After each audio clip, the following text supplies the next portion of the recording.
The champagne flute hit the white tablecloth with a soft clink, and my wife Lena looked me dead in the eye with that smile I'd seen her practice in bathroom mirrors for 20 years. "I'm not your property anymore, Nathan. I'm opening our marriage." The words hung in the air of Romano's private dining room like smoke from a firearm barrel. 23 years of marriage, and she delivers this bombshell on our anniversary. The irony wasn't lost on me. I'd booked this place 6 months ago, thinking we'd celebrate growing old together. Instead, I was watching my life implode over overpriced pasta. What the hell does that mean? I kept my voice level, but my hands were shaking. The other diners couldn't hear us through the frosted glass partition, but I could feel their eyes anyway. Lena adjusted her silk blouse, the one I'd bought her for Christmas, and leaned back in her chair like she was announcing the weather. "It means I've found someone who appreciates me. Someone who doesn't come home covered in grease every night, complaining about broken transmissions. 23 years as an auto mechanic, building my own shop from nothing, putting her through business school, and this is what I get. I should have seen it coming when she started working late at that PR firm downtown, when she suddenly cared about manicures and gym memberships. Who is it?" The question came out harder than I intended. She smiled wider, and that's when the dining room door opened. Eddie Morales walked in like he owned the place, wearing a suit that cost more than most people's rent. My best friend since high school. The guy who'd been my best man, who'd held our daughter Jessica when she was born, who'd been at every birthday party and Christmas dinner for 2 decades. "Hey, buddy." Eddie's voice carried that fake sympathy you hear at funerals. "We need to talk." The pieces clicked together with sickening clarity. The late nights, the new clothes, the way Lena had been distant for months, the way Eddie had been asking about my work schedule, suggesting I take more weekend jobs out of town. "You son of a coward." I started to stand, but Lena grabbed my wrist. "Don't make a scene, Nathan. We're all adults here." Eddie pulled out the chair next to her, and she leaned into him like they'd been practicing this moment. "Look, man, these things happen. Nobody planned this." "Nobody planned this." I laughed, and it came out ugly. "You've been screwing my wife, and nobody planned it?" "We fell in love," Lena said, her voice taking on that wounded tone she used when she wanted sympathy. I tried to fight it, but you can't help who you fall for. The waiter appeared at our table, probably wondering why the anniversary couple looked ready to end each other. "Is everything all right here?" "Perfect," I said, standing up and throwing my napkin on the table. "Just perfect. Put it all on my tab." I walked out of that restaurant knowing my old life was over. What I didn't know yet was how much I was going to enjoy destroying theirs. The drive home took 20 minutes, and I spent every one of them planning. By the time I pulled into our driveway, my driveway now, I'd already decided on the first move. I went straight to the garage and grabbed my toolbox. Changing locks is simple when you know what you're doing. I had new deadbolts on the front and back doors within an hour.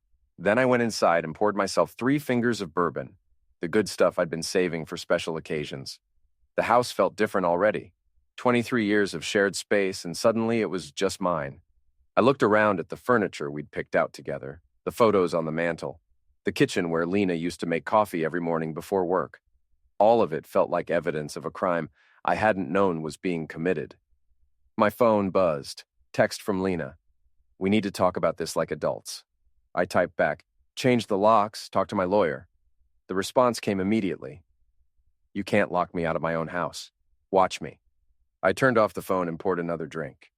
Outside, I could hear Mrs. Patterson's dog barking next door. Normal suburban sounds for a night that was anything but normal.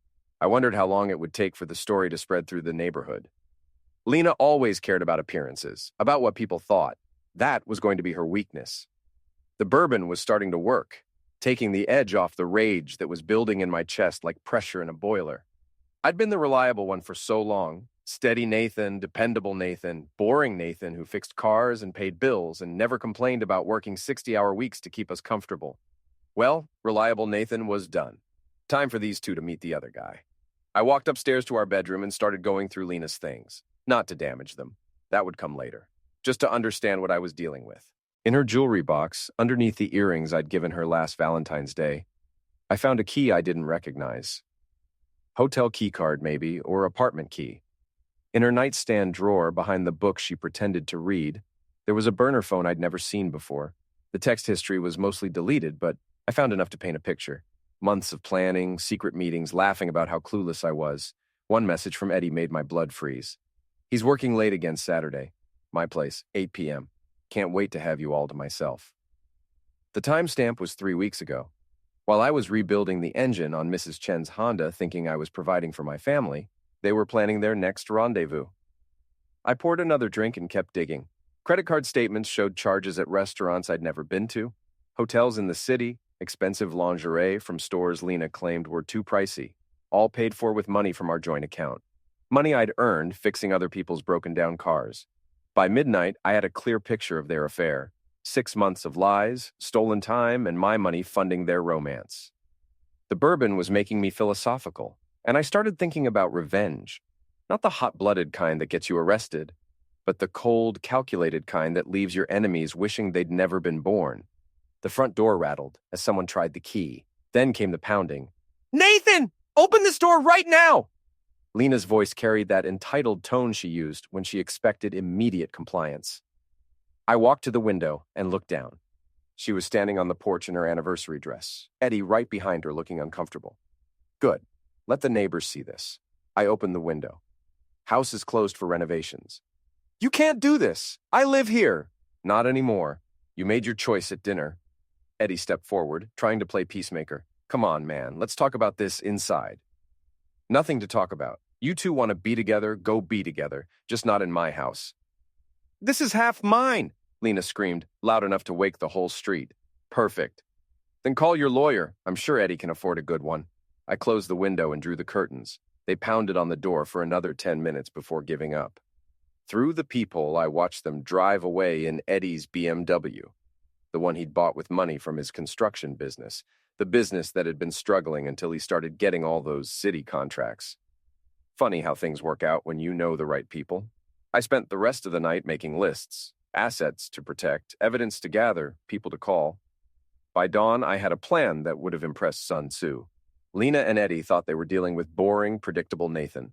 They were about to meet someone else entirely. The locksmith arrived at 7 a.m. sharp, just as I'd requested. Professional courtesy, one working man helping another. By 8, I had new locks on the garage, the shed, and the basement door. By 9, I was at the bank. "I need to remove someone from all my accounts," I told Janet, the branch manager who'd handled our finances for 15 years. She looked uncomfortable. "Mr. Parker, are you sure about this? Joint accounts require both signatures to check the paperwork. I opened these accounts before we were married. She was added later. I'd done my homework during the sleepless hours after midnight, going through 20 years of banking documents. It took 2 hours, but when I walked out of First National, every account that mattered was mine alone. The joint checking stayed open with exactly $50. Enough to keep it active, not enough to matter. Let Lena explain to Eddie why her half of the money had evaporated. My phone had been buzzing all morning. 17 missed calls from Lena, 12 from Eddie, and 1 from my daughter Jessica. I called Jess back first. "Dad, what the hell is going on? Mom called me crying, saying you locked her out." Jessica was 19, home from college for spring break. Smart kid, studying business at State. She'd always been closer to her mother, and I could hear Lena's influence in her voice already. "Your mother and I are getting divorced, sweetheart. She decided she'd rather be with Eddie." Silence on the other end. Then, "Eddie? Like Uncle Eddie?" "That's the one." "Oh my God, Dad, are you serious?" "Dead serious. She announced it at dinner last night, right before he showed up to make it official." More silence. Jessica was processing, trying to fit this new reality into her worldview. Where is she staying? That's between her and Eddie. Not my problem anymore. "Dad, you can't just..." "I can, and I did. Your mother made her choice." Now she gets to live with it. I could hear tears in her voice. This is so messed up. Yeah, it is, but I didn't mess it up. After hanging up, I drove to my shop. Parker's Auto Repair had been my life's work, built from nothing into the most trusted garage in town. I employed 6 guys, all good mechanics who'd been with me for years. They deserved to know what was happening before the gossip mill started grinding. "Gather around," I called out when I arrived. The guys, Tommy, Rick, Dave, Mike, Carlos, and old Pete, dropped their tools and formed a circle around my desk. "Lena and I are getting divorced. She's been cheating with Eddie Morales for months. I wanted you to hear it from me before the rumors start flying." Tommy whistled low. Jesus, boss. Eddie, that's cold. Yeah, well, people show their true colors eventually. I looked around at their faces.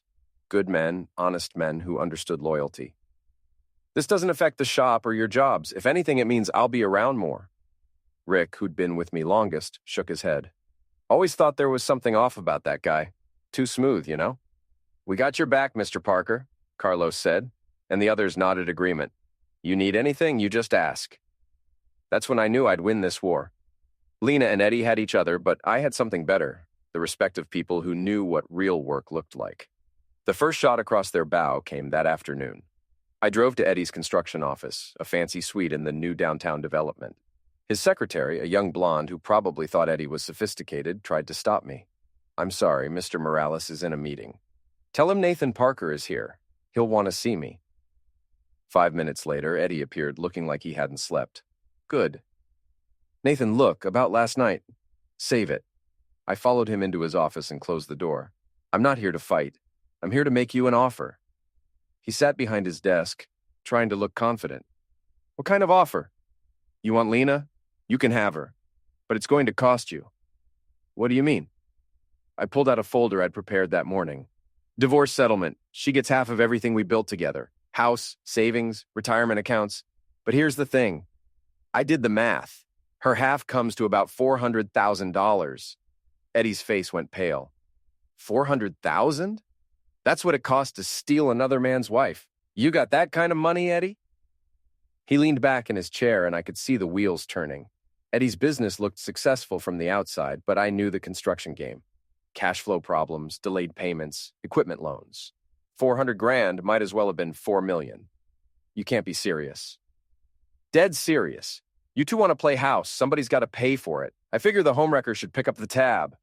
I left him sitting there with the folder, looking like a man who just realized he'd bitten off more than he could chew. The afternoon was getting better already.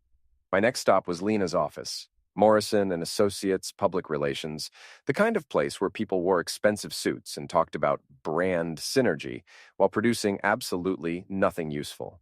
Lena was a senior account manager, which mostly meant she took clients to lunch and convinced them to spend money on advertising. The receptionist recognized me. Oh, hi, Mr. Parker. Are you here to surprise Lena? Something like that? I took the elevator to the 3rd floor, where Lena's office overlooked the river. She was on the phone when I walked in, and her face went white when she saw me. I'll call you back, she said, hanging up quickly. We need to talk. She stood up, smoothing her skirt. Even stressed and sleepless, Lena was still beautiful, 41 years old, and she could pass for 35. It's what had attracted me in the first place, back when we were young and stupid and thought love conquered everything. Nathan, please, can't we handle this like civilized people? You mean like adults who don't cheat on their spouses? She flinched. It's not that simple. Sure it is. You want it out, you're out, but you don't get to take half my life's work to fund your midlife crisis. I sat down in the chair across from her desk, making myself comfortable. Here's how this works. You can have the divorce and you can have Eddie, but you can't have my money. That's not how divorce law works in this state.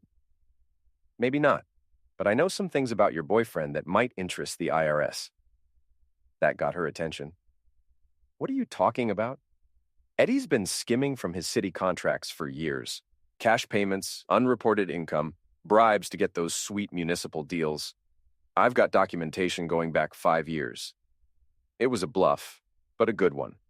Eddie's sudden success had always seemed suspicious, and Lena's expression told me I'd hit close to the mark. You wouldn't... Try me. You want to play hardball, we'll play hardball. But remember, I've got nothing left to lose. You two, on the other hand, have careers to protect. I stood up to leave, then turned back. Oh, and Lena, next time you want to use our joint credit card to buy lingerie for your boyfriend, maybe don't leave the receipts where I can find them. The elevator doors closed on her shocked face, and I allowed myself a small smile. Round 1 to me. But the real fight was just getting started. The call came at 6 a.m., 3 days after my office visit with Lena. I was having coffee and reading the paper when my phone rang. Nathan, we need to talk. Eddie's voice was tight with stress. I'm listening. Not over the phone. Meet me at Murphy's Bar in an hour. Murphy's was a blue-collar dive where construction workers and mechanics went to drink away their problems. neutral territory, and public enough that Eddie wouldn't try anything stupid. I agreed and spent the next hour planning my strategy. Eddie was already there when I arrived, hunched over a whiskey at 8 in the morning. Not a good sign for his state of mind. "You look like hell," I said, sliding into the booth across from him. "Cut the crap, Nathan. What do you want?" "I want my wife back, but that ship has sailed, so I'll settle for justice." "Justice?" He laughed bitterly. "This is about revenge, and we both know it." "Maybe, but you earned it." Eddie leaned forward, his voice dropping to a whisper. "Look, I know you're pissed, I get it, but this thing with Lena, it just happened. We didn't plan it. 6 months of secret meetings just happened. Hotel rooms just happened. Spending my money on your girlfriend just happened." He had the grace to look ashamed. "It got out of hand." "No, Eddie, it got calculated. You saw an opportunity and you took it, just like those city contracts you've been padding for years." His face went white. "I don't know what you're talking about." "Sure you do. Overcharging for materials, billing for work that never got done, kickbacks to city officials. I may fix cars for a living, but I'm not stupid." Eddie's hand tightened around his glass. "You can't prove any of that." "Maybe not today, but I've got time to dig, and you've got a lot of enemies in this town. People who'd love to see you taken down a peg." We stared at each other across the table, two men who'd once been brothers now sizing each other up like prize fighters. The jukebox in the corner was playing an old country song about heartbreak and betrayal. Perfect soundtrack. "What do you want?" Eddie asked finally. "I want you to disappear, take a job in another state, sell your business, whatever. Just get out of my life and stay out." "And if I don't?" I smiled, and it wasn't a nice smile. "Then you'll find out how creative I can be when I put my mind to it." I left him sitting there with his whiskey and his regrets. Outside, the spring air felt clean and full of possibilities. Time for phase 2. That afternoon, I made a visit to my old friend Mike Santori. Mike was a private investigator who'd helped me track down stolen cars and deadbeat customers over the years. He specialized in the kind of information that people preferred to keep private. "I need everything you can find on Eddie Morales," I told him over lunch at a diner downtown. "Financial records, business dealings, personal life, everything." Mike raised an eyebrow. "This is about what I heard? Him and your wife?" "Word travels fast. Small town, big mouths. You sure you want to go down this road, Nathan? Sometimes it's better to just walk away." I tried walking away. They followed me home and blew up my life. Mike nodded slowly. "Okay, but this kind of digging costs money, and it takes time. I've got both." 2 weeks later, Mike called with results that exceeded my wildest expectations. We met at his office after hours, and he spread the evidence across his desk like a poker player revealing a royal flush. "Your boy Eddie's been busy," Mike said. 3 sets of books for his construction company, unreported cash income, and at least 6 city officials on his payroll." "How much are we talking about?" "Conservative estimate. He's skimmed about $2 million over the past 5 years. I whistled. "That's felony territory." "Gets better. He's also been using shell companies to bid against himself on city contracts, drives up the prices, then splits the profits with his buddies in the municipal building." Mike handed me a thick folder. "It's all in there. Bank records, canceled checks, recorded phone calls, enough to put him away for 10 to 15 if the DA wants to make an example." "What about Lena? Is she involved?" "Not directly, but she's been helping him launder money through her PR firm, fake consulting fees, phony marketing campaigns. She may not have known the details, but she knew something wasn't right." Perfect. I had them both now. That night, I sat in my kitchen with Mike's evidence spread across the table, planning my next move. I could turn everything over to the authorities and watch them both get arrested. Clean, simple, legal revenge. But that felt too easy. They'd destroyed my life slowly, methodically, over months of lies and betrayal. They deserved the same treatment. I started with Eddie's business relationships. A few anonymous tips to his competitors, some carefully leaked information about his bidding practices, and suddenly, Eddie Morales Construction was persona non grata in the local construction community. Jobs started drying up, suppliers began demanding cash up front, and his reputation crumbled like a house built on sand. Next, I targeted Lena's professional life. Her boss at Morrison & Associates was a straight-arrow type who prided himself on ethical business practices. An anonymous package containing evidence of Lena's money laundering activities landed on his desk on a Monday morning. By Wednesday, she was cleaning out her office. You coward! She screamed at me over the phone that night. You cost me my job! You cost yourself your job when you decided to help your boyfriend steal from the city. I don't know what you're talking about. Sure you do. Those consulting fees you've been billing to Eddie's shell companies, the ones that never involved any actual consulting, the IRS is very interested in that kind of creative accounting.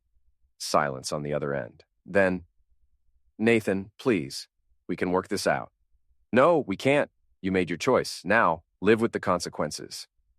I hung up and poured myself a drink. Outside, spring was turning to summer, and my garden was coming back to life. New growth, fresh starts, second chances. Too bad the same couldn't be said for my ex-wife and former best friend. But I wasn't done with them yet, not even close. The real masterpiece was still to come. Summer brought new challenges and unexpected allies. Jessica had been staying with me since Lena lost the apartment she'd been sharing with Eddie.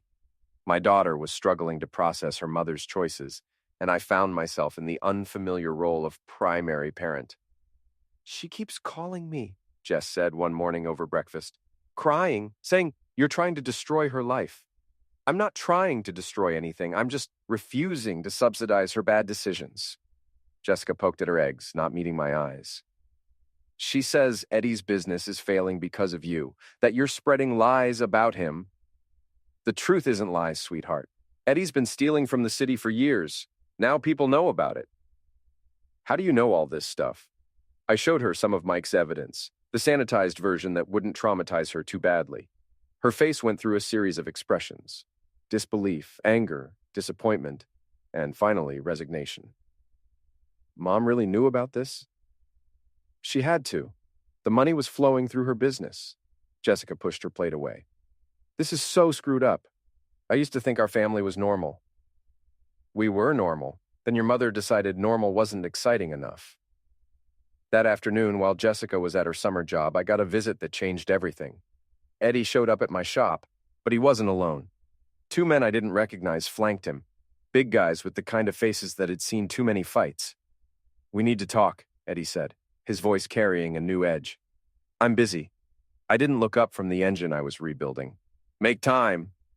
The two strangers moved closer, and I could see the bulges under their jackets. This had escalated beyond a simple divorce dispute. Tommy, I called to my senior mechanic, call the police.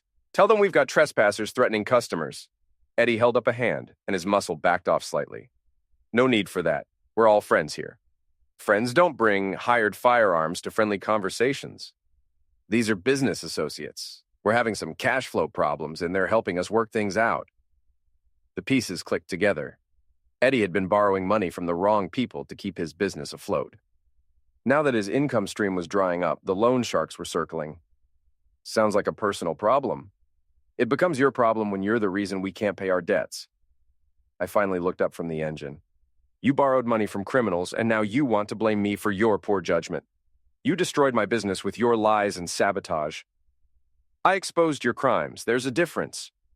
One of the strangers stepped forward. Maybe we should take this conversation somewhere more private. Maybe you should get the hell out of my shop before I call the cops. Eddie grabbed his associate's arm. We're leaving, but this isn't over, Nathan. You've made some powerful enemies. After they left, I called Mike Santori. Eddie just threatened me with what looked like mob muscle. How deep is he in? Deeper than I thought. Give me a few days to make some calls. The answer came back worse than I'd feared. Eddie owed money to the Torino family, a mid-level crime organization that specialized in construction loans and labor disputes. Not the kind of people who accepted payment plans or bankruptcy as excuses. How much does he owe? I asked. $250,000 plus interest. He borrowed it 6 months ago to cover some cost overruns on a city project. Probably planned to pay it back with his usual skimming, but the revenue stream dried up. So now he's desperate. Desperate enough to do something stupid. Watch yourself, Nathan. I started taking precautions. Varied my routes home, parked in different spots, kept my eyes open for surveillance. It felt like overkill until the night someone tried to break into my house. I was watching TV around 11 when I heard glass breaking in the kitchen.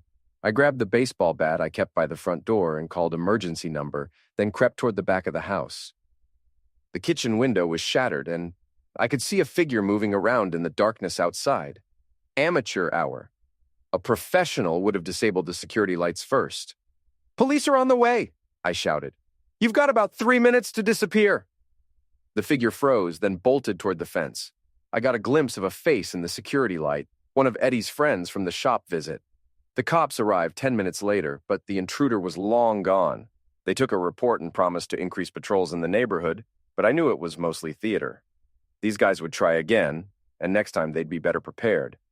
That's when I decided to take the offensive. I spent the next week gathering intelligence on the Torino organization. Mike helped, using his contacts in law enforcement to build a profile of their operations. What I learned gave me an idea that was either brilliant or self-harming.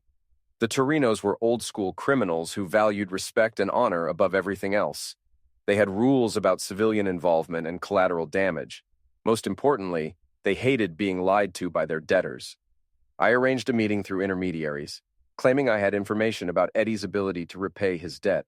We met at a restaurant in Little Italy, the kind of place where the waiters had worked for 30 years and the menu hadn't changed since the Eisenhower administration. Vincent Torino was a small man in his 60s, impeccably dressed and soft-spoken. He looked like someone's grandfather, which made him more intimidating, not less. Mr. Parker, I understand you have concerns about Mr. Morales. He owes you money he can't pay, and he's trying to blame me for his problems. So I've heard. He claims you've sabotaged his business out of spite. I've exposed his crimes. There's documentation if you're interested. I slid a folder across the table. Copies of Eddie's financial records, evidence of his skimming operation, proof that he'd been stealing long before I entered the picture. Torino reviewed the documents with the attention of a man who understood numbers. This is very thorough. Eddie's been lying to you about his situation. He didn't lose his income because of me. He lost it because the authorities are investigating his tax evasion and fraud. I see. And what do you propose we do with this information? That's your business. I just wanted you to know the truth about who you're dealing with. Torino closed the folder and studied my face. You're either very brave or very foolish, Mr. Parker. Probably both. But I'm tired of being threatened by a man who created his own problems. I appreciate honesty. It's a rare quality in my line of work. The meeting ended with handshakes and mutual respect. I'd gambled that the Torinos would prefer dealing with the truth rather than Eddie's lies and desperation. Time would tell if I'd bet correctly. 2 days later, Eddie called me in a panic. What did you do? What did you tell them? I told them the truth, something you should have tried from the beginning. They're going to end me, Nathan. These aren't people you play games with. Then you should have thought about that before you borrowed their money. Please, I'm begging you, call them off. I can't call off what I didn't start. You dug this hole yourself, Eddie. Now you get to lie in it. I hung up and waited. The next morning, I read in the paper that Eddie Morales had been found beaten unconscious in the parking lot of his office building. He was in intensive care with multiple fractures and internal injuries. I felt a moment of something that might have been sympathy. Then I remembered the night he'd threatened me with those same people, and the feeling passed. Justice had a way of finding people eventually. Eddie survived the beating, but his business didn't. While he was recovering in the hospital, the city launched a formal investigation into his contracting practices. The evidence I'd gathered, combined with testimony from his former associates trying to save themselves, painted a picture of systematic corruption that reached into multiple city departments. Lena was arrested on a Tuesday morning at the coffee shop, where she'd been working since losing her PR job. Money laundering, tax evasion, conspiracy to commit fraud, enough charges to put her away for 5 to 10 years if she didn't cooperate with prosecutors. She called me from jail, crying and desperate. Nathan, please, I'll do anything. Just help me get out of this. You should have thought about consequences before you helped your boyfriend steal from taxpayers. I didn't know what he was doing. I swear I thought it was legitimate business. The jury can decide how believable that sounds. What about Jessica? She needs her mother. Jessica's fine. She's got a parent who isn't facing federal charges. The truth was, Jessica was struggling with her mother's arrest. My daughter had always been close to Lena, and watching her hero fall from grace was devastating. We spent long evenings talking through her feelings, and I found myself becoming the kind of father I'd always wanted to be, present, engaged, supportive. I keep thinking I should visit her, Jessica said one night over dinner. That's your choice. But remember, she's not the sufferer here. I know. It's just hard to see her like this. She made her choices. Now she's living with them. Eddie was released from the hospital after 2 weeks, but he was a broken man. The beating had left him with permanent damage. A limp, slurred speech, and constant pain that no amount of medication could fully address. His business was gone, his assets seized by the government, and his former associates had turned state's evidence against him. I ran into him at the grocery store one afternoon, moving slowly with a cane and looking 20 years older than his actual age. He saw me coming and tried to change direction, but I caught up to him in the produce section. Eddie.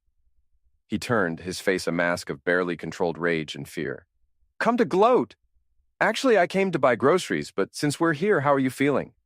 Like I got hit by a truck, thanks for asking. Could have been worse. The Torinos aren't known for their mercy. He leaned heavily on his cane, the weight of his new reality evident in every movement. You destroyed my life. No, Eddie. You destroyed your own life. I just refuse to let you destroy mine, too. Lena's going to prison because of you.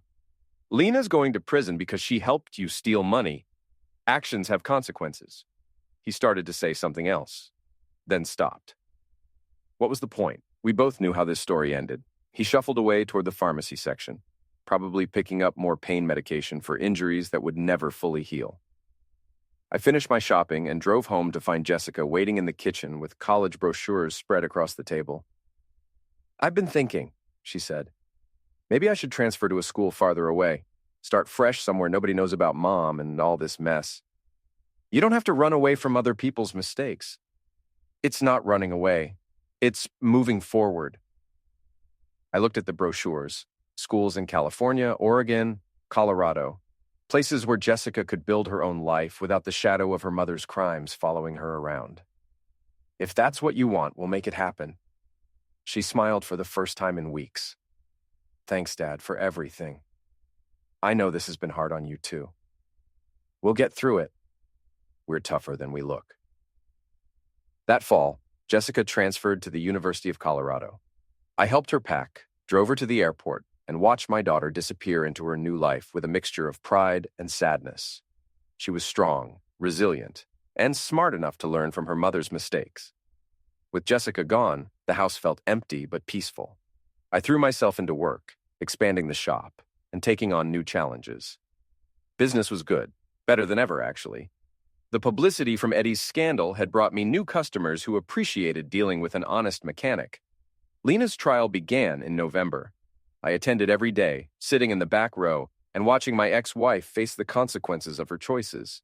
She'd aged years in the months since her arrest, and the confident woman who denounced our marriage was over had been replaced by someone broken and desperate. Her lawyer tried to paint her as a sufferer manipulated by Eddie into criminal activity.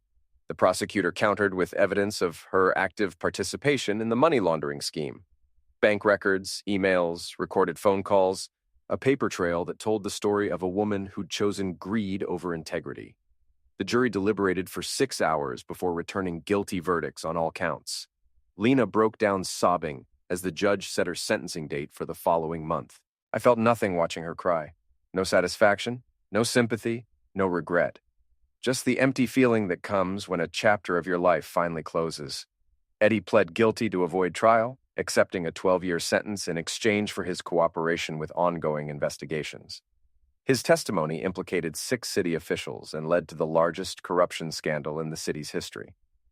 On the day of Lena's sentencing, I sat in the same back row and listened as the judge gave her 8 years in federal prison. She turned and looked at me as the bailiff led her away. But I had nothing left to say to her. Outside the courthouse, reporters asked for my reaction to the sentences. I kept it simple. Justice was served. That night, I sat on my back porch with a beer and watched the sun set over the city where I'd spent my entire adult life. The house was quiet, the shop was successful, and my enemies were behind bars. I'd won the war, but victory felt different than I'd expected. Not triumphant or celebratory, just finished. Jessica called that evening from Colorado. I saw the news about Mom's sentencing. Are you okay? I'm fine. How are you doing? Sad, I guess, but also relieved that it's over. It's okay to be sad. She's still your mother, whatever else she did. I know. I just keep thinking about how different things could have been if she'd made better choices. Don't waste time on what-ifs. Focus on your own choices. After hanging up, I walked through the empty house, turning off lights and checking locks. Tomorrow would bring new challenges, new opportunities, new possibilities. The future stretched ahead like an open road, and for the first time in years, I was driving alone. It was exactly where I wanted to be. 2 years passed before I saw Lena again. She'd been transferred to a minimum security facility upstate after 18 months of good behavior, and Jessica had started visiting her regularly. My daughter was doing well in Colorado.